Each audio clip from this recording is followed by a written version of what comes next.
Lyarri, Hook resets, and Yeesh in the goal box. Now, Squidd, Yeesh actually has a term in Omega Strikers named after him.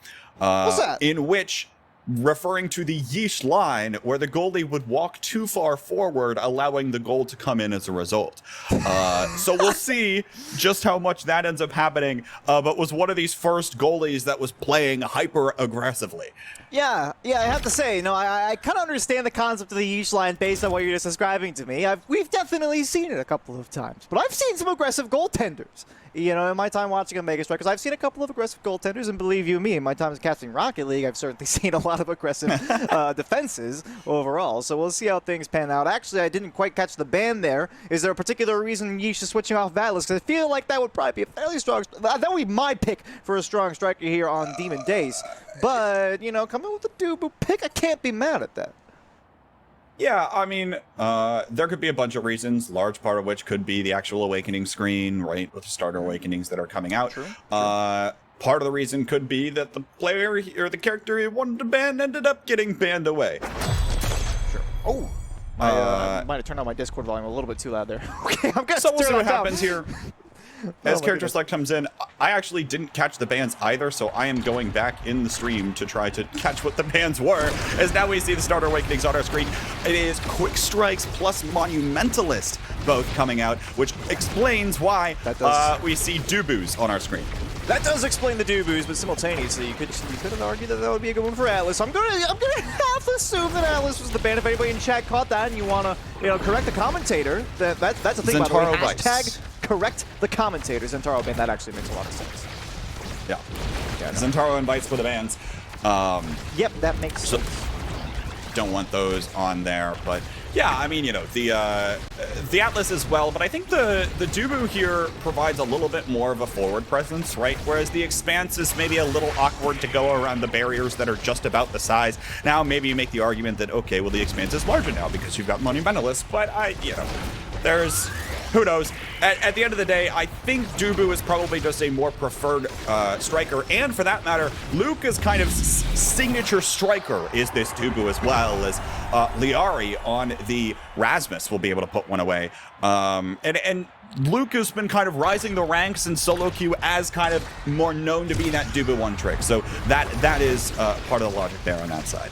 Yeah, well, come to think of it as well, it's a little bit odd. We do see Yeesh perhaps going with a little bit more of a forward DUBU playstyle, as they did opt for Quick Strike as opposed to Monumentalist on the opening Awakening. So we'll see how that pans out. Obviously, you got a little bit of DUBU diff in terms of size of things, and Lyarri's actually taking quite a bit of damage back there. It's been a little bit of a brawl with that Rasmus and the Juliet. A nice death touch out on the side. That's going to be the first KO of the game, plus a shield barrier to boot.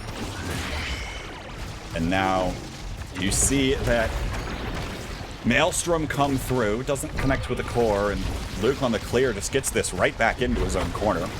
Now to be sent back over here to Yeesh, and one of the most, on this map in particular, one of the most difficult places for that core to be is behind the barrier. It's very hard because your clearing angles are so limited, and now, oh no, the Maelstrom will connect with Luke and take him out of the arena. And that'll make for an easy goal to come through. Beautiful combination there, and Hook Reset sets up that play quite well. Yeah. I think something that we talked about last time I think I was on Primetime Tuesday, I believe it was last time I was on Primetime Tuesday, we saw an era draft, and if I'm being quite honest, it looked like the nerfs had Decatur actually quite hard, but Hook Resets is certainly making a good case for her. That was a nice little pick-off there. Drakkar being taken off the bottom by Lyarri with a couple of quality contacts, including that death touch yet again. I mean, being able to maneuver your opposition with that death touch so far across the field has been a pretty big staple of Rasmus' play of late, and Lyarri is still in the paint here, even completely staggered at this point. It looks like each might have dropped a goal barrier, but it doesn't matter. The 1-2 is there to the top side, and they've got the set. Beautifully done by Lyarri to put that back. Lyarri kind of known being more so, I feel like, for a midfield presence. But in this roster tonight, she's forced on to more of the brawler presence. But it kind of makes sense here because the Rasmus is probably the most midfieldy brawler that you can try to imagine with how many core controlling tools that he has at his disposal. And of course, Lyarri will be rewarded in this first set with the build difference. Size and speed are king in this game, Squidd, and the size for the Rasmus will increase both the Pendulum Swing and the Whiplash hitboxes, in addition to the character strides for winning these strike wars. I think there are also a couple of question marks for me. I feel like Yeesh probably wanted to go stacks on stacks, but opted to go for Primetime, probably to keep it away from Drakkar. If I had to guess, I mean, Primetime is never a bad awakening to take. Obviously, it is Primetime Tuesday. But I feel for that DUBU, we talked about the potential for that one to move forward, especially with Quick Strike in tow. You know, you might want to get a little bit more involved on the offensive side, and we're seeing that from Yeesh. You talked about the Yeesh line as well. Clearly, this is a player that wants to move forward, and here they go. But they couldn't take that stacks on stacks, because Daftgrass with the Drakkar dunk, I mean, he's such a strong player in that way, so you want to keep that one away from Daftgrass, and Yeesh just going hard in the paint right now.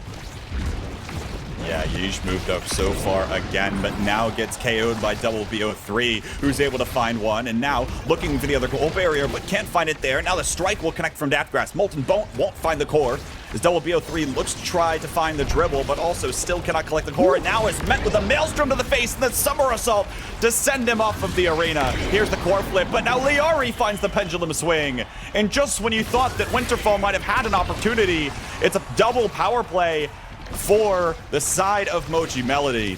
They've been looking to find the second goal barrier, and now this one's going to go right on behind and will indeed find it. Luke won't have that energy burst up now. DUBU forced to intercept things. Here's the fiery flurry, dodged away by Lyarri.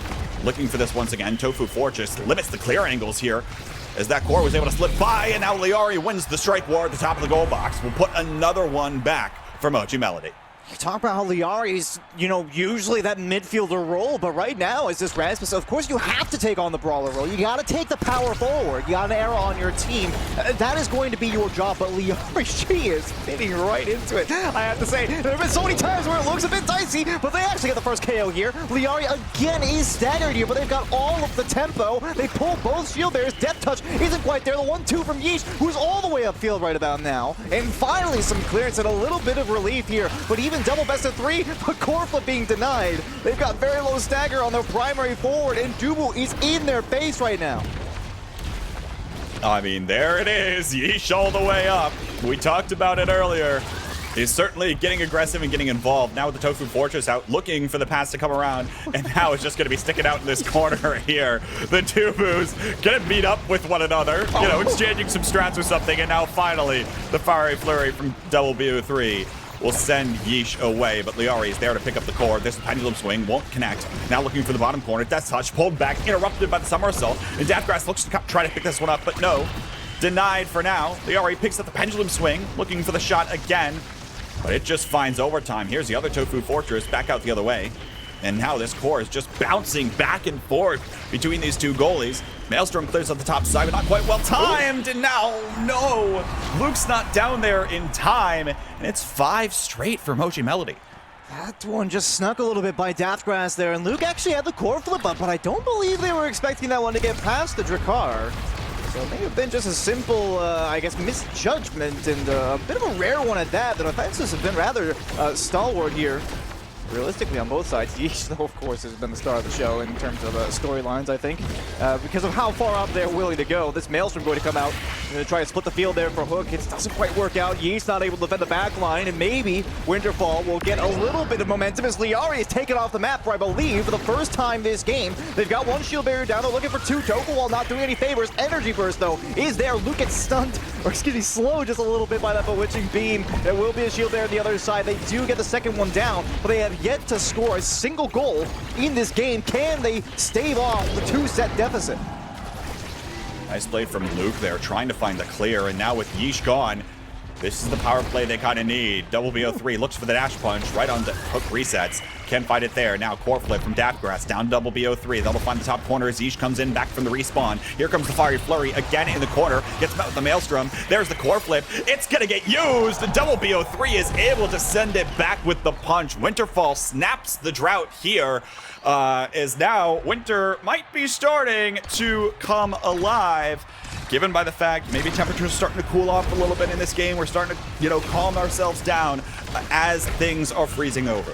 Don't you worry, I'm sure there's a response in the works here. Lyarri, as you can see, getting very involved on the offense, standing inside of the opposition shield barrier. The bewitching beam pushes that core past one. Lyarri and Yeesh again going all the way upfield. The Magic Maelstrom has been just wonderful from hook resets so far. Just so many phenomenal placements. And like I said, Era has kind of been falling a little bit out of favor of late, but they're having such a significant impact with this striker right about now. Yeah, and I will say, I think on the whole, probably if Monumentalist isn't up, we're not going to see the Era. I think there are very few Awakenings where the Era comes out. Maybe Hook resets more comfortable on the striker in general as well. But now, potential goal opportunity here again for Mochi Melody, but Lyarri low on stagger, now going to get targeted, and the Fiery Flurry will connect. There's Tofu Fortress, interrupts the core flip here, but the log will send Luke away. Daftgrass has to go back to collect the core. As DUBU looks for the barrier. There's the dash, already used, and the Maelstrom will split the field in two. Once again, Daftgrass looking forward for DUBU, now interrupt things with lock and load, but it's right back on over to Lyarri, who's able to strike it right through.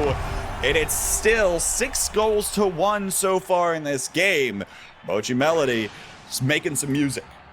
And I feel like Lyarri has to be the MVP of this game so far based on, you know, presence on the field alone. But Hook Reza has certainly been doing a good job. They actually earned the MVP here. There's quite a bit of good stuff on offer, particularly cast to last, the buff debuff of duration. It's going to be huge. Get that one away from Drakkar as well, although I feel like they have a couple of other options if they really want a 1-2 punch on the Juliet. That does make a little bit of sense. Missile prop on the Drakkar. I didn't even see that, actually.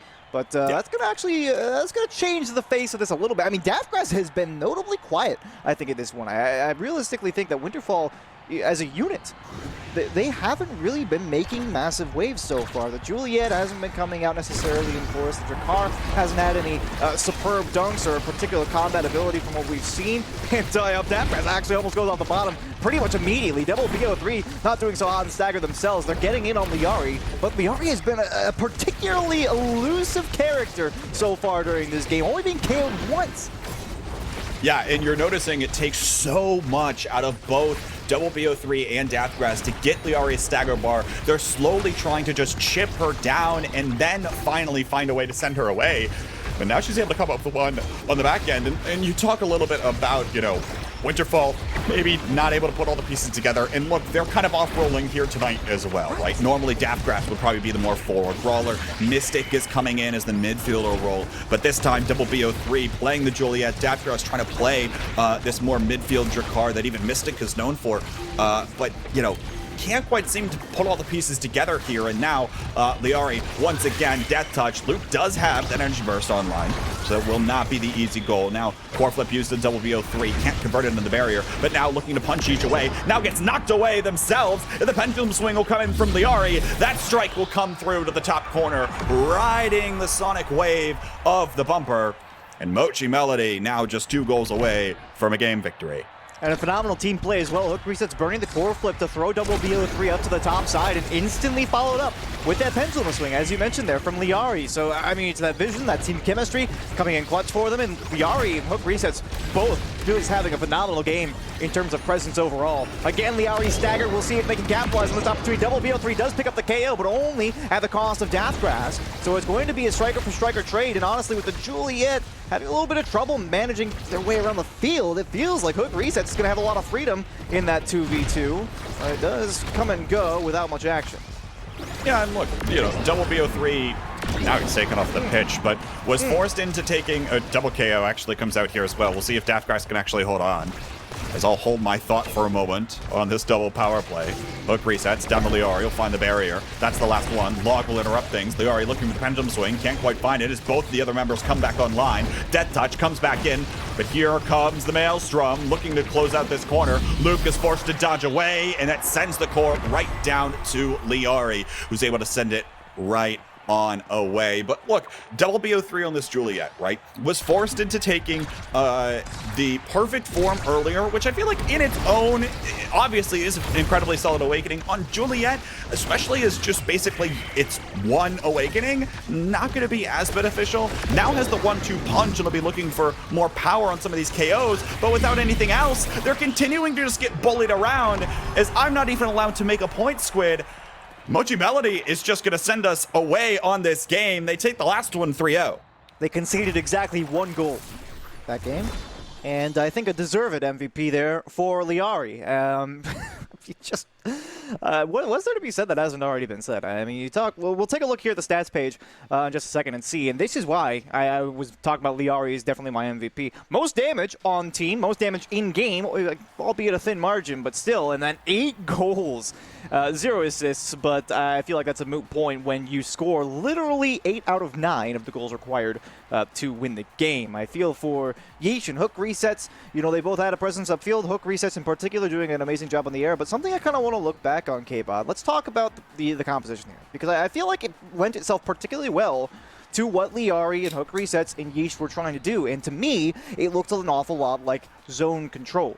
Because there were a couple of times where I saw it was the rollout from DUBU, it was the Maelstrom from Era, especially with Monumentalist, the death touch from Lyarri and her ability to lock down the offensive third using the pendulum swing additionally, along with the enhanced movement speed from the whiplash. I mean, all of these things lend themselves to keeping the core where they want it. And I feel like for Yeesh, playing as an aggressive goalie, Hook resets playing a phenomenal midfield, again with that magic Maelstrom being placed perfectly on more than one occasion, that just seems like the ultimate team composition for this roster. And I feel like if you just talk about it in that sense, a Juliet and Drakkar on the other side never really stood much of a chance. Yeah, I mean, to that end, it feels like early in the stages of a game of Omega Strikers, your first set, maybe your second set as well, a core control composition works incredibly well in terms of space denial, in terms of all of these things, and especially if you can use the Bewitching Beam to buff up the size of Erasmus, all of a sudden you've got that much more of a presence on the map as well, right? Coupled with a Magic Maelstrom that's got a Monumentalist Starter Awakening, and suddenly, paired with a DUBU, you can control so much of that map. Whereas on the other side of the pitch, and to the credit of Winterfall, Demon Day is kind of known for being one of these maps where everyone's going to be incredibly close together, right? Everyone's going to be right at each other's throats, trying to pump out all of that damage. And maybe that's what they were trying to do there, was trying to play a more damage-heavy composition. But they couldn't quite find everything together. The DUBU doesn't really tend to find a lot of damage on things, so and maybe Luke was feeling less confident in the Kai tonight, or more confident on the DUBU rather, because that's kind of just his basic pick, despite the fact that he probably has more games on Kai in tournament. But I digress completely. To that end, we just couldn't last long enough, and we couldn't find enough damage center awakenings for the side of Winterfall. That's when the composition really started to fall apart. Meanwhile, more size, more speed, all handed over to Mochi Melody, and they were able to run away with that game. Yeah, additionally, kind of pointing back to what we were talking about earlier with the zone control, I think the story is also kind of told a little bit when you look at the redirects per team. Now, obviously, these aren't necessarily all telling, but I feel like they do have a little bit of pertinence here, because we see for Lyarri, 97, 118 on Yeesh, a little more for the goalie, that, checks out. 95 for Hook resets. Not really staggering numbers here, but when you look at the other side, 126 for Luke, again, pretty normal for the goalie to have more.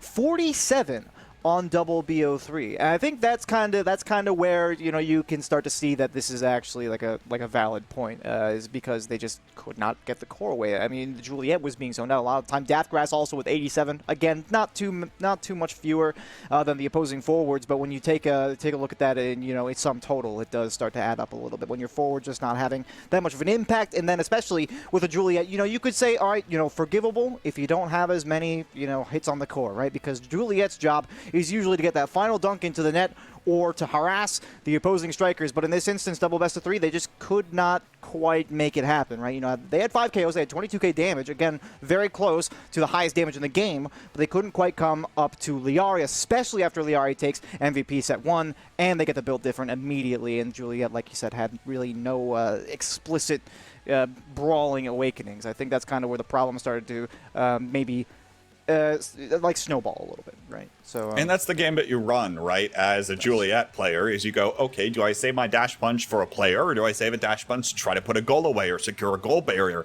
And oftentimes it feels like on Demon Days, you're probably looking for more of that damage. You're looking for more knocking those snagger bars down rather than actually saving that dash punch for those circular goal barriers, because it's often difficult to actually put yourself in the right position. Now, I say that as a Juliet main in Platinum, so take that with a grain of salt maybe, but it feels like overall, right, the when you're trying to expect that Juliet to be able to run forward, be able to put some of these goals back, oftentimes it's difficult to actually find yourself in a positioning to do so on that barrier, especially if you don't have loads of core control coming in for the rest of the team. And the Drakkar can do some of that, especially with a missile prop coming online, but at the end of the day, wasn't quite enough to secure it. And Mochi Melody runs away with that set. But look, Winterfall playing with a sub tonight, playing with a few off rolls. We'll see if they can kind of bounce back as we head on further down the Swiss stage. And indeed, what they'll look like further on down the line, even in another week and a half,